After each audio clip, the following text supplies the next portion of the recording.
ગાંધીનગરમાં SIR form ભરવાની online કામગીરીને લઈને શિક્ષક બૂથ લેવલ ઓફિસર્સ એટલે કે બીએલઓમાં ભારે આક્રોશ જોવા મળી રહ્યો છે।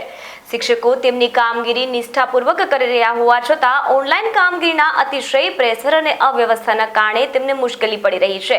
અધિકારીઓ દ્વારા શિક્ષકો પર ફોર્મ અપલોડ કરવા માટેનું પ્રેશર ખૂબ જ વધારે છે, જેના કારણે રાત્રે 1:30 વાગ્યે પણ સર્વર ચાલુ થયું હોવાનું જણાવીને કામગીરી કરવા માટે ફોન આવે છે। ઘણા શિક્ષકોને 10 થી 12 કિલોમીટર દૂર આવેલી મામલતદાર કચેરીએ બોલાવી ત્યાં બેસાડીને ઓનલાઈન કામગીરી કરવામાં આવે છે અને સર્વર ડાઉન હોય તો પણ શિક્ષકોને બેસાડી રાખવામાં આવે છે।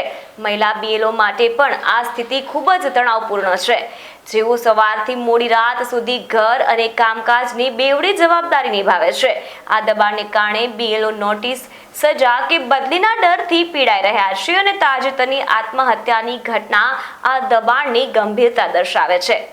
ત્યારે અખિલ ભારતીય રાષ્ટ્રીય શૈક્ષણિક મહાસંઘ દ્વારા તમામ બીએલઓ વતી આ ઓનલાઈન કામગીરીના પ્રેશર અને અવ્યવસ્થાનો સખત વિરોધ નોંધાવવામાં આવ્યો છે।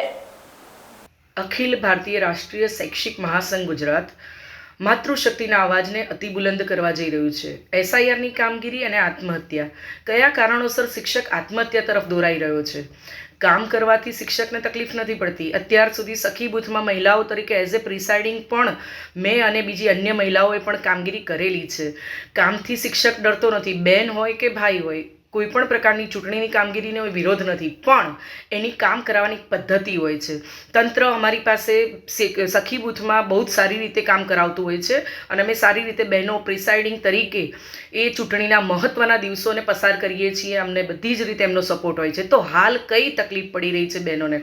હાલ એસઆઈઆરની કામગીરીમાં બહેનોને રાત્રે 1:30 વાગે ફોન કરીને કહેવામાં આવે છે કે બેન, અત્યારે સર્વર ચાલુ છે તો તું ઓનલાઈન કામગીરી કરવા માટે ઉઠ।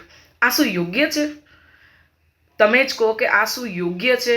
રાત્રે 1:30 વાગે જ્યારે બેનને ફોન કરીને કહેવામાં આવે કે બેન, તું આ ઊભી થઈને આ કામ કર, શિક્ષકને એવું કહેવાની જરૂર જ નથી। શિક્ષકને માત્ર તમે કામગીરી સોંપો તો એ કામગીરી નિષ્ઠાથી જ કરે છે। એ હું દરેક શિક્ષક વતી કહું છું। પરંતુ પ્રોબ્લેમ ક્યાં છે? તો તંત્રને પ્રોબ્લેમ છે। તંત્રને પ્રોબ્લેમ એ છે કે જો શિક્ષક કામગીરી કરતાં સમય વધારે લેશે તો જે બાકી ફોર્મ વધશે ને એ એને અપલોડ કરવા પડશે અથવા તો એને ઓનલાઈન કરવાની ફરજ એના તંત્રને પડશે। આનો હું સખત વિરોધ કરું છું। અખિલ ભારતીય રાષ્ટ્રીય શૈક્ષિક મહાસંઘ તમામ બીએલઓ વતી આનો સખત વિરોધ કરે છે। ઓનલાઈન કામગીરીનું પ્રેશર સખત છે। ઘણા બધા શિક્ષકોની ફરિયાદ છે કે તેને મામલતદાર કચેરીએ બોલાવીને બેસાડીને ઓનલાઈન કામગીરી કરાવવામાં આવે છે, ત્યારે બીએલઓ પોતે બતાવે છે કે જુઓ સાહેબ, સર્વર ડાઉન છે, સર્વર રાઉન્ડ ચકેડા ફરે છે। તો શું એ સર્વર ત્યાં ચકેડા બતાવવા માટે ત્યાં બોલાવવામાં આવે છે?